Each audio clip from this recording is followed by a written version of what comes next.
عندي سؤال وجودي. عارفة ان الفيديو ده مش هيعجب الشريحة الأعظم من الناس، بل بالعكس لو حد شاف الفيديو لآخره أعتقد ان الكومنتات مش تبقى لطيفة قوي. ليه؟ لأني بقول حاجة ضد اللي الناس متعودة عليها، أو ضد المجتمع، أو ضد الثقافة اللي ما بقتش موجودة أصلا.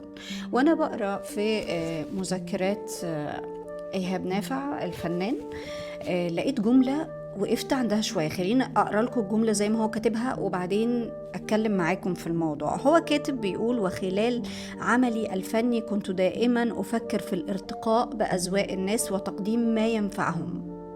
وقفت هنا شوية، قلت هو زمان الناس كان عندها ثقافة إن هم يقدموا حاجة تنفع. غريبة، غريبة ومريبة. احنا ما عندناش الكلام ده، مع ان فرق الزمن مش اقل من 100 سنة طبعا.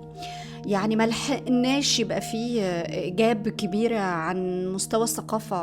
فلقيت ان الفنانين عندنا احنا هنا، وطبعا الا ما رحم ربي، يعني انا مش بقول الجميع بس الاغلب، من فنانين ومنتجين وصناع دراما وفن ومايكرو دراما داخلين عليها، وكل التطور اللي بيحصل. وما بعفيش من الكلام ده الميديا بمعنى التقديم، إذا كان إذاعة أو تلفزيون أو بودكاست أو أي نوع من أنواع الدليفري اللي بيروح للناس. ما عندناش ثقافة دي خالص دلوقتي. عندنا ثقافة ازاي اجيب فلوس اكتر، ازاي اتشهر اسرع. ومفيش مشكلة خالص لو انا هخوض في اعراض ناس تانيين، او هقدم حاجة تسيء لنفسي او للمجتمع او لبلدي او لاي حاجة. ما عنديش مشكلة خالص اطلع اقول الفاظ مش كويسة، ما عنديش مشكلة خالص في اي حاجة، في اي حاجة. المهم ان انا اتشهر قدر الامكان باسرع ما يمكن.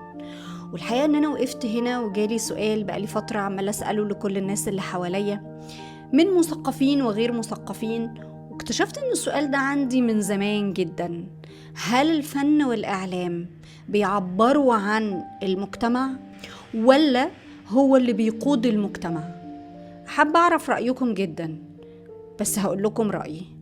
وانا هنا مش اعلاميه، انا هنا بني ادم عادي جدا، لاني عارفه ان المفروض اللي اتربيت عليه واللي اتعلمته على ايد اساتذه كبار ان الاعلامي لازم يكون محايد. يعني ما ينفعش اقول لكم رايي، بس انا هقول لكم رايي، لان هنا مش بتكلم بصوتي كاعلاميه، بتكلم هنا بصوتي كانسان عادي جدا مهتمه ان بلدها وثقافه الناس اللي حواليها يبقوا كويسين. وطبعا ثقافتها تشتغل على نفسها، انا ما بقولش ان انا احسن من اي حد.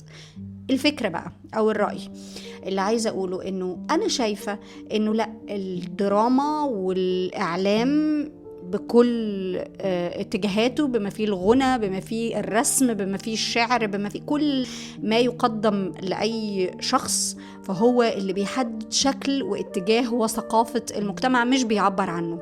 بدليل ايام ما كنا نتفرج على هوانم جاردن سيتي، كانت الستات في الشارع، حتى الستات البسيطة، بيتكلموا بشكل لائق وبيتصرفوا بشكل لائق. وبعدين مع احترامي وحبي جدا للفنانين دول، انا مش بقصد الشخص، انا عارفة ان ده دور، الناس بعدها بقت بتتكلم زي خالتي فرنسا وحبيشة وغيره وغيره وغيره. وهكرر تاني مع احترامي الشديد للأشخاص كأشخاص، إنه اللي وصلنا له النهاردة من شكل إجرامي، من شكل الناس، من عدم ذوق، من سطحية تفكير، من بلاهة مثقفين، وصلنا له بسبب الميديا عموما. من غنى، بعد ما كنا بنغني كلام من قصائد وحاجات عظيمة، بقينا بنغنى بإيه؟ أنس السيد، وده بغير ثقافة الناس.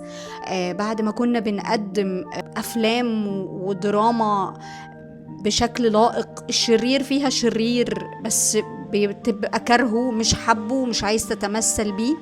وصلنا بعد كده ان احنا بقينا بنعمل حين ميسرة اللي هو لا يعبر عن المجتمع المصري. شريحة، ولكن الشريحة دي مش الكل.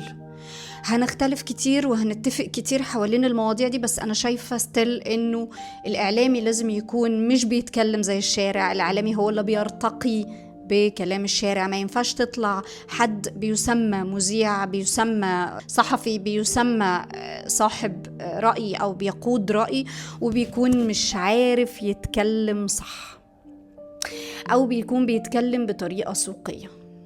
ما ينفعش من وجهة نظري، لأني بشوف إنه الإعلام والفن بكل مراحله بكل أشكاله هو اللي بيقود المجتمع، لأن دول الناس بتحبهم وبتقلدهم. عمرو دياب لغاية النهاردة قصة الشعر والتيشيرت اللي بيلبسه بيطلع ترند، زيه زي محمد رمضان، زيه زي أي نجم بالمناسبة، وحتى المذيعين.